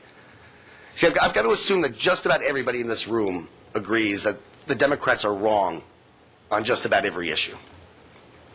Well, I'm here to propose to you it's not just about every issue, it's quite literally every issue. And it's not just wrong, it's as wrong can be. It's 180 degrees from right. It is diametrically opposed to that which is good, right, and successful. All right, what I discovered is that this is not an accident. This is part of a philosophy that now dominates the whole of Western Europe. And the Democratic Party of today, I, like some others, call it modern liberalism. And the modern liberal will invariably side with evil over good, wrong over right, and the behaviors that lead to failure over those that lead to success. Give the modern liberal the choice between Saddam Hussein and the United States. He will not only side with Saddam Hussein, he will slander America and Americans in order to do so. Give him the choice between the vicious mass murder and corrupt terrorist dictator Yasser Arafat and the tiny and wonderful democracy of Israel. He will plagiarize maps, forge documents, engage in blood libels, as did our former president Jimmy Carter, to side with the terrorist organizations and to attack the tiny state. It's not just foreign policy, it's domestic policy, it's every policy. Give them the choice between promoting teenage abstinence and teenage promiscuity. And believe me, I know this from my hometown of Hollywood. They will use their movies, their TV shows, their songs, even the schools, to promote teenage promiscuity as if it's cool. Like the movie American Pie, in which you are a loser unless you've had sex with your best friend's mother while you're still a child. While conversely, NARAL, a pro-abortion group masquerading as a pro-choice group, will hold a fundraiser called F Abstinence. And it's not just F, it's the entire word, because promoting vulgarity is part of their agenda. So the question becomes why? How do they think they're making a better world? Well, the first thing that comes into your mind when trying to understand, as I've so desperately tried to understand, is that if they side always with evil, then they must be evil. But we have a problem with this, don't we? We all know too many people who fit this category who aren't evil. Many of my lifelong friends, the people I grew up with, relatives, close relatives. And they're not evil. So if they're not evil, then the next place your mind goes is, well, they must just be incredibly stupid. Right? They don't mean to always side with evil, failed, and wrong. They just don't know what they're doing. But we have a problem with this as well. You can't say Bill Maher is a stupid man, my old boss. You can't say Ward Churchill is a stupid man. You can't say all these academics are stupid people. And frankly, if it was just stupidity, they'd be right more often. Now, what's the expression? Even a broken clock is right twice a day. Even a blind squirrel finds an acorn now and again. So if they're not stupid and they're not evil, what's their plan? How do they think they're making a better world? By siding with Saddam Hussein, by keeping his rape and torture rooms open, by seeking the destruction of the democracy of Jews. That I don't know if you've seen a list going around the internet of all the Nobel Prize-winning scientists from this tiny state of Israel. How do they think they're making a better world by promoting to children behaviors that are inappropriate and cause diseases and unwanted pregnancies and ruin people's lives? How do they think they're making a better world? What I discovered is the modern liberal looks back on, give me a number here, 50,000 years, 100,000 years of human civilization, and knows only one thing for sure, that none of the ideas that mankind has come up with, none of the religions, none of the philosophies, none of the ideologies, none of the forms of government, none have succeeded in creating a world devoid of war, poverty, crime, and injustice.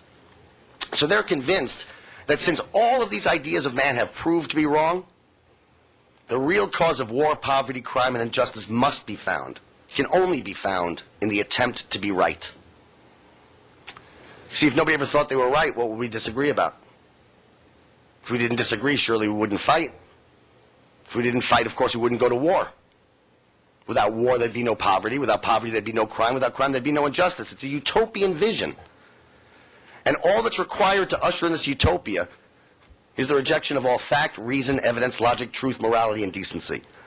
All of the tools that you and I use in our attempts to be better people, to make the world more right, by trying to be right, by siding with right, by recognizing what is right and moving towards it. You know, when this first started to dawn on me, I would take this out and question my liberal friends, and believe me, there were plenty of them in Hollywood. The thing about Hollywood is it is overwhelmingly liberal, uppercase L, not lowercase l. But there are a lot more of us than you would suspect, but they're afraid. And it's hard to come out because what's so Orwellian, and virtually everything about this philosophy is Orwellian, is that the liberals are as illiberal as you can imagine. And quite literally, as much as they scream McCarthyism constantly, there is in fact a gray list there that sees people not get hired because they don't toe the leftist line. So what you have is people who think that the best way to eliminate rational thought, the best way to eliminate the attempt to be right, is to work always to prove that right isn't right, and to prove that wrong isn't wrong, to bring about a philosophy, and you see this in John Lennon's song, Imagine. Imagine there's no countries, not imagine great countries, not imagine defeat the Nazis, imagine no religions. And the key line is, imagine a time when anything and everything that mankind values is devalued to the point where there's nothing left to kill or die for. See, now obviously this is not going to happen overnight. There's still going to be religions, but they're going to do their best to denigrate them. There's still going to be countries, but they'll do what they can to get us to cede our national sovereignty to one world bodies. But in the meantime, everything that they believe is designed, everything they teach in our schools, everything they make into movies, the messages of the movies, the TV shows, the newspaper stories that they pick and how they spin them, have but one criterion for truth, beauty, honesty, etc., etc., and that's, does it tear down what is good and elevate what is evil? Does it tear down what is right and elevate what is wrong? Does it tear down the behaviors that lead to success and elevate the ones that lead to failure until there's nothing left to believe in? So you guys might recognize this as the paradigm and the purpose of one of the most successful liberal motion pictures of all time, Fahrenheit 9/11. See, there's nobody, and I'm always told, don't say nobody, don't say always, don't say, there's nobody who believes Michael Moore's Fahrenheit 9/11 was an honest attempt to accurately portray the real events of that horrific day and its aftermath. Everybody knows that Michael Moore is a leftist, and that it was a propaganda film in which the facts were cherry-picked, the evidence manipulated, the narrative near lunatic, all designed for one purpose: The question that we were debating at the time is, should we go to war against the Iraqi government, against Saddam Hussein? So he used all of the tricks and manipulations and lies that he could to show that America isn't that good, America is not worth fighting for, to show that Saddam Hussein isn't that evil, not worth fighting against, for the purpose of undermining our efforts to go to war. Again, there's quite literally nothing in Hollywood, in the newspapers, in our schools, that does not have this as its sole criterion. For example, there is no journalistic standard, none, zero, zilch, by which the misdeeds of a handful of night guards at an obscure prison for terrorists, misdeeds in which nobody was killed, nobody was seriously hurt, there is no journalistic standard by which this is a front page story in the New York Times, much less for 2 days in a row. 5 days in a row, 10 days in a row, 20 days, 44 straight days. This non-story was a front page story in the New York Times. Why? Because while it met no journalistic standard, it met the one and only modern liberal standard. It said, you think America's good? We found something that's going to make you not believe that any longer. You think that the Islamic fascists are bad? No, no, no, no. This is why they do it. No wonder they fly airplanes into our buildings. And that's just one of so many other examples. Newsweek magazine, there was no journalistic standard by which they printed the story of Korans being flushed down the toilet. Not only was it a bogus story, never happened, it's an impossible story. It cannot happen. Think about it. Can you flush a book down a toilet? Right? Try it. Go home and try it. And if there are any liberals here, go to your neighbor's house and borrow a book. And see. And but the thing is, even a child, did you just get here, sir? Should I start over?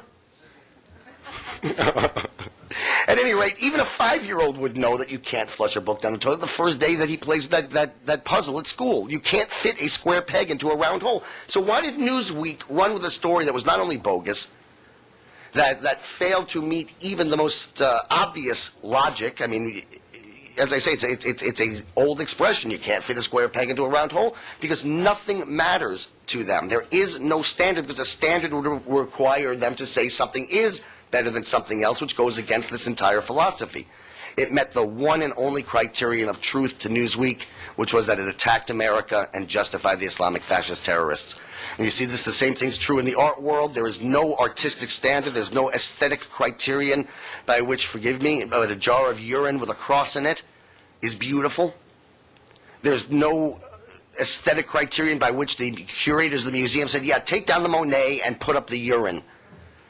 But it met the one and only standard of art that exists to the modern liberal. And just as in Hollywood, the movies last year, I don't want to speak to the movies that were nominated this year because I didn't see them all, but the movies from last year met no criterion of storytelling, met no criterion of cinematography. The 5 nominees for Best Picture all met one criterion. Brokeback Mountain said heterosexual marriage isn't that important. Go be a homosexual if you choose. Munich said there is no difference between the terrorists and the people who stopped them from murdering again. And if you look at the other pictures as well, ultimately with Crash winning, Crash said America's this evil, horrible nation where every moment of every day is filled with bigotry and racism. I'm going to repeat it probably for a third time now because it's so important. It's so hard to really accept. But there truly is no standard, no criterion for truth, beauty, justice, or anything else amongst the modern liberal, the dominant force in today's Democratic Party. Not all Democrats. Okay, there are words for Democrats who have standards. It's called Republicans.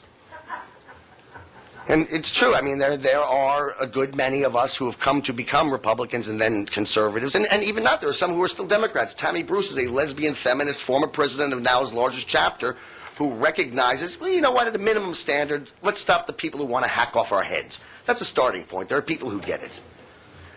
The thing is this, clearly not everyone. Are you guys with me, by the way? Talk to me. I'm here. It's live. It's just so austere. It's the Heritage Foundation. Now, clearly not everybody who voted for John Kerry, not everyone, like I say my cousin, but I'll be honest with you, it's my sister, who will mindlessly accept, without question, without doubt, that of course we went into Iraq to steal their oil, because that's what America does. No need to even consider any other possibility. That's how sure she is that America is imperialist and we steal resources and whatnot. Not everyone who voted for John Kerry and who fits that description is aware of the elite's blueprint for utopia. That's what I call it. But what the elite have succeeded in doing, and by the way, I don't think they would support it if they were. I don't think my cousin would trade off supporting evil, failure, and wrong for some promise of a future utopia. But what the elite have succeeded in doing through the institutions we've allowed them to control, and if we're going to save America, we must take back the schools, the universities, the media, the entertainment industry. What the elite have succeeded in doing is indoctrinating, starting with the very young and going all the way up through college and beyond, starting the first time they turn on Sesame Street and Buster Bunny, going up through the middle years when they're told, hey, little boy, if you have a queer eye, you're going to be a cool guy. But hey, little girl, doesn't matter how cool you are. If you grow up to be a heterosexual married woman, you're going to be a desperate housewife. And going all the way up, and all the other shows that are on the air, I can't say all, but so many of the other shows that are on the air that show family and marriage and all the things that are traditional that we recognize as good, there's the war at home. There's terms of engagement. There's another, it's not terms, it's rules of engagement, as if it's another battle. They wouldn't make room for daddy in shows like those because they were not realistic. So instead we now have the Bundys, where the mother and the father hate each other and looking to get as much as they can from each other. And just this whole mindset. And it continues on through Ward Churchill's ethnic studies class. And what happens is they're indoctrinated into what I call a cult of indiscriminateness. And the way the elite does this is by teaching our children, starting with the very young, that rational and moral thought is an act of bigotry. That no matter how sincerely you may seek to gather the facts, no matter how earnestly you may look at the evidence, no matter how disciplined you may try to be in your reasoning, your conclusion is going to be so tainted by your personal bigotries, by your upbringing, by your religion, by the color of your skin, by the nation of your great-great-great-great-great-great-great-grandfather's birth, that no matter what your conclusion, it is useless. It is nothing other than a reflection of your bigotries. And therefore, the only way to eliminate bigotry is to eliminate rational thought. You know, there's a brilliant book out there, and those of you who know it will recognize how heavily informed my opinion is by it. It's called The Closing of the American Mind by Professor Alan Bloom. And Professor Bloom was trying to figure out, I'm going to be blunt, he was a little less blunt, he was trying to figure out in the 80s why his students were suddenly so stupid. And what he came to was the realization, the recognition, that they'd been raised to believe that indiscriminateness is a moral imperative, because its opposite is the evil of having discriminated. Right? I paraphrase this in my own works. I say, in order to eliminate discrimination, the modern liberal has opted to become utterly indiscriminate. I'll give you an example. At the airports, in order to not discriminate, we have to intentionally make ourselves stupid. We have to intentionally pretend we don't know some of the things we do know. And we have to pretend that the next person who's likely to blow up an airplane is as much the 87-year-old Swedish great-great-grandmother as those 4 27-year-old imams newly arrived from Syria screaming Allah Akbar just before they board the plane. In order to eliminate discrimination, the modern liberal has opted to become utterly indiscriminate. The problem is, of course, that the ability to discriminate, to thoughtfully choose the better of the available options, as in she's a discriminating shopper, is the essence of rational thought. So quite literally, we are dealing with the whole of Western Europe and today's Democratic Party, dominated as it is by this philosophy, that rejects rational thought as a hate crime. So what you're left with after 10, 12, 14, 20 years in the leftist indoctrination centers that our schools have become are citizens of voting age who, on the one hand, are utterly unwilling and incapable of critically judging the merits of the positions they hold, and have held unquestioned since they're 5 years old, since they first entered the leftist indoctrination process. All right, this is important to me because that sounds impossible. I mean, are you saying that they have the mentality of 5-year-olds? You know, that sounds like hyperbole, and I've tried to avoid hyperbole. It sounds perhaps, you know, as a gratuitous slander. There was a book that came out at just about the same time as Professor Bloom's that in some ways even better describes and explains the mindset of the modern liberal. It was called All I Really Need to Know I Learned in Kindergarten. And it reads like the Bible of modern liberalism and the playbook of Democratic Party policy. Yes, of course. You'll notice in the title, he doesn't say, Robert Fulghum doesn't say, all I know I learned in kindergarten. Of course, Bill Maher has learned a good number of things, including bigger words. But the concepts that he still holds dear, that he learned in kindergarten. So yeah, the sentence fragment, don't hit, which is one of the lessons that Fulghum refers to, has morphed into an entire sentence now that they're adults. It's war is not the answer. And of course, they've learned things in between, but they didn't really need to know anything.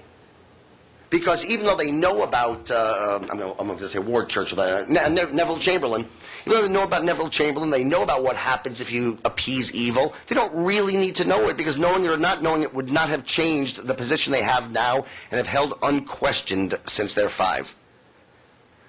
You know, when I was 5 years old, I used to go around the neighborhood trick-or-treating with my friends on Halloween, not every day.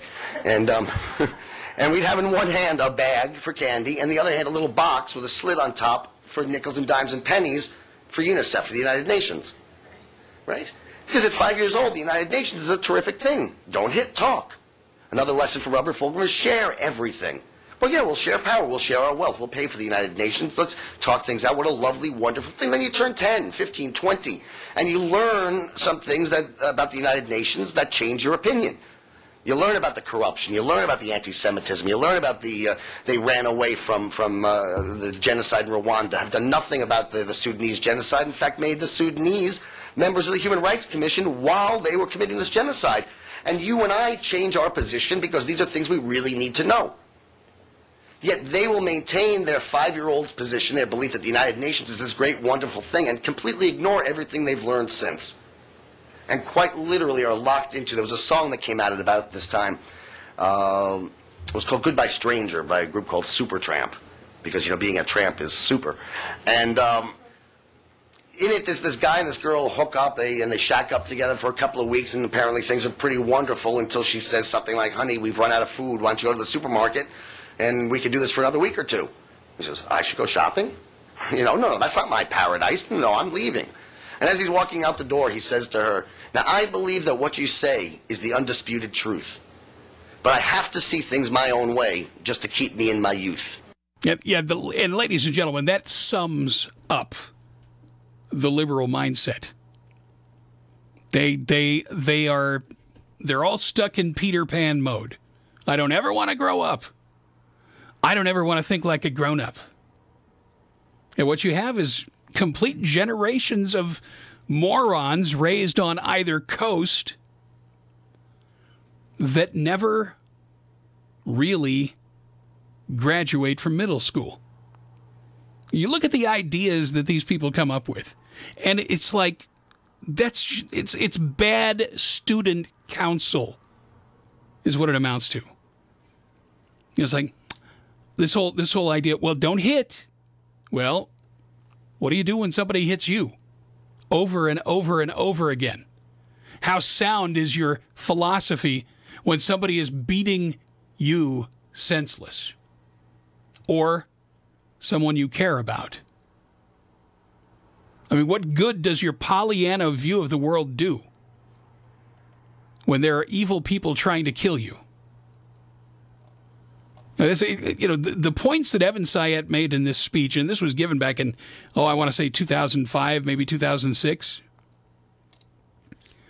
But his points are so right on the money when it comes to the mentality of the left.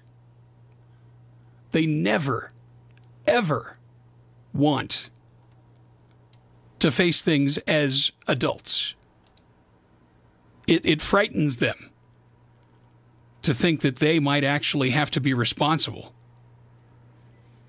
And when you look at people like Barack Obama, I mean, here's a student of Saul Alinsky's, and he sees them as these people are ripe for the picking. And as I said, it was miraculous that America survived the presidency of Barack Obama. But see, God is still in the miracle business.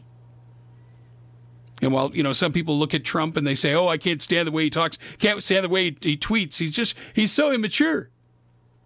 Well, for whatever reason, everything he's doing right now is working. And it's in spite of all of the resistance. Now, I don't know. I can't say for 100% certainty. But I've got to believe that God has stepped in and blessed everything that Trump is doing right now to try and bring this country back from the brink. And the reason he's doing it, as it says in the good book, is for the sake of the elect, for the sake of the faithful, those that pray, those that trust God Almighty, that humble themselves. And every day they pray for our leaders, and they pray for our nation, they pray for our children. I believe that's why God has given America this one last opportunity to turn back to God and turn away from the wickedness that has infected and infested this nation. There's a big difference between the left and the right. There's a big difference between conservatives and liberals. And I'm not talking about political parties, because the parties are worthless today. We've seen ample proof of that. I am talking about people's personal beliefs. And there is one belief system that is supremely better than the other. Supremely more righteous, more just, and more godly. There's a real distinction between those on the left and those on the right. That distinction is, we don't hate our enemies, we pray for them. That distinction is that we try to portray love to our fellow man. And some people say, well, what about the things you said about the liberals? Well, I'm just being honest. I mean, I don't hate them. I would love for them to join us in the land of the grown-ups. I'd love for them to understand that life has responsibilities and that people have to be ever concerned for their fellow man and not just their own personal existence. And you know what? Anybody can fall into that trap if they take their eyes off God. You know, and I hope and I pray that we can open people's eyes and say, look, there really is a difference here. And the difference is that God is real. You want to know why Trump won? It's because a lot of people prayed for that victory. I really believe that. Stick around, folks. Be right back. If you agree with JJ's conservative pillars for rescuing America's economy, stay tuned for more. If you are a liberal and think everything is okay, you can go pet your unicorn now. Now the advocates of this bill challenge you on an emotional basis. They say, what would you do? Throw these poor old people out to die with no medical attention? That's ridiculous, and of course no one has advocated. Now in our country, under our free enterprise system, we have seen medicine reach the greatest heights that it has in any country in the world. The right to choose a doctor, the right to go from one doctor to the other, is something to be envied anyplace. What can we do about this? We can say right now that we want no further encroachment on these liberties and freedoms. By writing to our congressman, even if we believe that he's on our side, give him the ability to stand before his colleagues in Congress and say, I have heard from my constituents and this is what they want. If you don't, this program, I promise you, will pass just as surely as the sun will come up tomorrow. And behind it will come other federal programs that will invade every area of freedom as we have known it in this country. One of these days, you and I are going to spend our sunset years telling our children and our children's children what it once was like in America when men were free. Captain Eric Lawrence was training Afghan soldiers when his truck was hit by an IED. I was on the way from Kandahar to Kalat, hit an IED that just took the truck and threw it up in the air and slammed it on the ground. I knew at first that I got hurt pretty bad because I couldn't move my legs. I sat home alone for months. I didn't want that anymore. I wanted to go back to work. I was hesitant at first, because I didn't work for a good year. I want to be a productive person. I don't want to be a drain on society. I want to be a positive thing in society. PVA helped me write my resume, got me a job interview. I got the job. Helping veterans like Eric is what we've done for over 65 years. Paralyzed Veterans of America, paving access for veterans' employment through Operation PAVE. For more information, visit pva.org. A public service message from Paralyzed Veterans of America. This is The J.J. McCartney Show. What is freedom of speech? It's my mouth, my tongue, and my 32 teeth, my thigh, my mind, my rights to preach, to rap, to sing, and even to teach. No matter the genre, it's still my freedom of speech. Congress will not choose my religion. Abridging of press, assembly, and petition. The laws do protect us. This is true. To agree to disagree is sometimes better to do. Use your mouth, your tongue, your 32 teeth, your thoughts, your mind, your right to preach. No matter the genre, it's our freedom of speech. This message is brought to you by the NAB Education Foundation, the Broadcast Education Association, Robert R. McCormick Foundation, and this station. All right, we are back, ladies and gentlemen. I want to thank everybody for being with us today. Tomorrow, Friday, the mysterious Colonel will be with us. We got so much more to bring you. And next week, we've got pastor and author Carl Gallups on Monday, Dr. Mark Davis on Tuesday, IQ Al Rassouli on Wednesday, and of course, on Thursday, Michael Cutler will be with us. And on Friday, it's the mysterious Colonel. I tell you what, folks, the most important thing we can do on a daily basis as Americans is, A, keep on praying to God, and B, make yourself a living example of godliness to your kids, to your coworkers, to your wife or your husband, and to your family.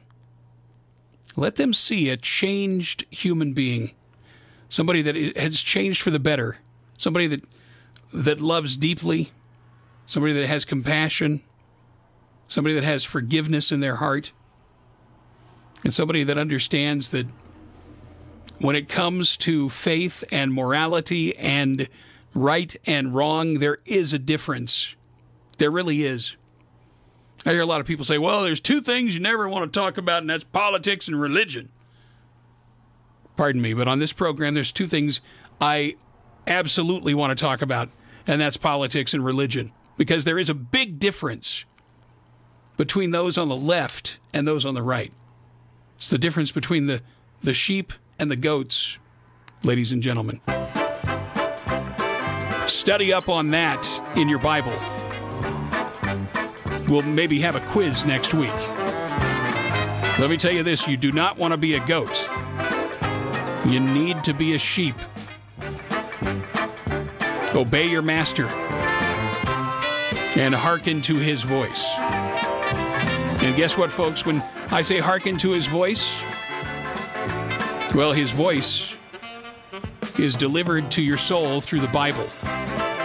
And as an old brother named David Story once said, the sign of a well-read Bible is the sign of a well-fed soul.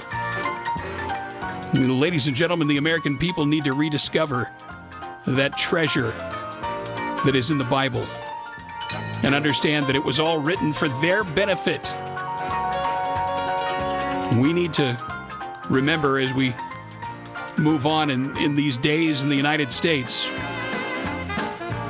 that if we don't follow God and if we don't pray to God and trust God and obey God, then this thing called America can go away very quickly. It would be a tragedy in human history, but it's happened so many times before. All right, my friends, thank you again for being with us on the Thursday edition. Now I wish to remind you to be good to yourselves. And if you possibly can, be good to someone else. And remember, we will win in the end because there are more of us than there are of them. There really, I believe there are. And if there isn't, there still can be. If we do our jobs right, we'll win them over. Or God will win them over. And we could get to be a part of that. How exciting is that? All right. Remember, there are more of us than there are of them. God is with us. And we are all in this thing together. Have a great rest of your Thursday. We will see you on Friday, TGIF tomorrow. Until then, take care. God bless. Bye-bye.